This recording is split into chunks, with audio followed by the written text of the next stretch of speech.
Assalamualaikum warahmatullahi wabarakatuh. Apa kabar semua anak-anakku? Semoga kalian semua dalam keadaan sehat walafiat hari ini ya. Untuk kali ini Bujian akan membuat sebuah video pembelajaran pembelajaran yang sudah pernah dibahas sebelumnya oleh Bu Asi, dan kemarin juga pada tanggal 11 Maret kita mengadakan live IG. Karena berhubung live IG-nya tidak di save, tidak dibagikan karena terjadi suatu kendala, maka Bujian akan membuat pembahasan lagi agar anak-anakku yang di rumah yang tidak sempat bergabung di live IG kemarin bersama Bu Asi bisa mendapatkan materi yang sama juga dengan teman-teman yang lain yang mengikuti live IG. Ya, untuk itu Bujian mohon untuk memperhatikan penjelasan tentang materi siam mengenai waktu puasa. Nah, sebelum kita mulai, mari sama-sama kita mengucapkan kalimat basmalah terlebih dahulu. Bismillahirrohmanirrohim.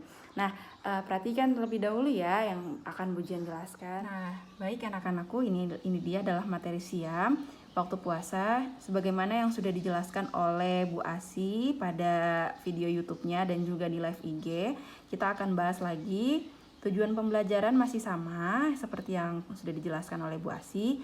Yang kedua adalah menentukan awal Ramadan.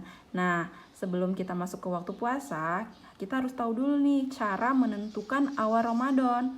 Nah, cara menentukan awal Ramadan itu terbagi menjadi dua cara. Yang pertama itu adalah dengan menggunakan cara hisab, metode hisab namanya. Hisab ini yaitu perhitungan dengan ilmu falak. Jadi untuk menentukan awal Ramadan sudah dihitung terlebih dahulu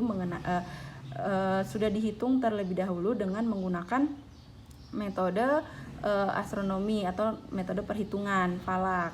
Nah, yang kedua ini ruqyat. Ruqyat itu dia mengamati dan melihat hilal yang tampak di ufuk barat menjelang matahari terbenam. Biasanya ini untuk menentukan awal Ramadan biasanya digunakan stetoskop untuk melihat bulan pada saat matahari terbenam, yaitu metode ruqyat.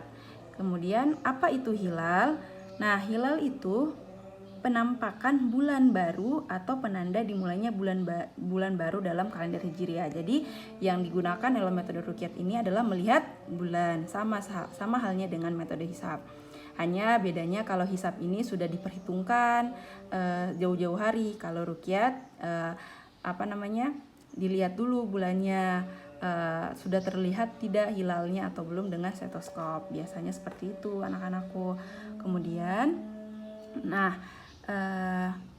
seperti yang kalian ketahui bahwa waktu puasa Ramadan itu telah disepakati oleh kaum muslim dan telah berlangsung sejak masa Nabi Muhammad SAW dan para sahabatnya hingga masa kita sekarang. Kemudian waktu puasa itu berawal dari terbit fajar dan berakhir hingga terbenamnya matahari. Yang biasa kita lakukan adalah sahur di waktu sebelum subuh itu. Kemudian kita buka puasa saat matahari terbenam. Itu adalah waktu puasa. Jadi tidak ada yang mengatakan bahwa buka puasa harus udah isya atau apa gitu. Jadi sudah ditentukan dari zaman Rasulullah sampai sekarang. Nah, kita lanjut.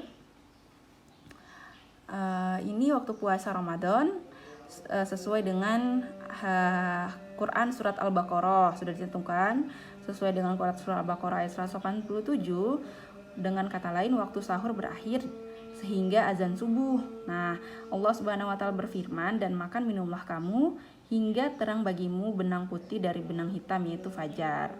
Nah, ada juga waktu imsak anak-anakku. Jadi sebenarnya waktu imsak itu bukan pertanda harus waktu imsak itu hanyalah pertanda kehati-hatian. Jadi saat imsak itu masih boleh makan dan minum sebenarnya. Jadi imsak itu hanya pertanda seperti lampu kuning saja, bukan lampu merah. Kalau sudah azan berarti stop makan dan minumnya, azan subuh maksudnya. Nah, ini waktu puasa Ramadan sama tadi. Kemudian Nah, anak-anakku, itu dia tadi beberapa penjelasan mengenai materi siam tentang waktu puasa. Jadi anak-anakku, ini merupakan penjelasan kembali bagi anak-anakku yang tidak sempat mengikuti live IG pada tanggal 11 Maret.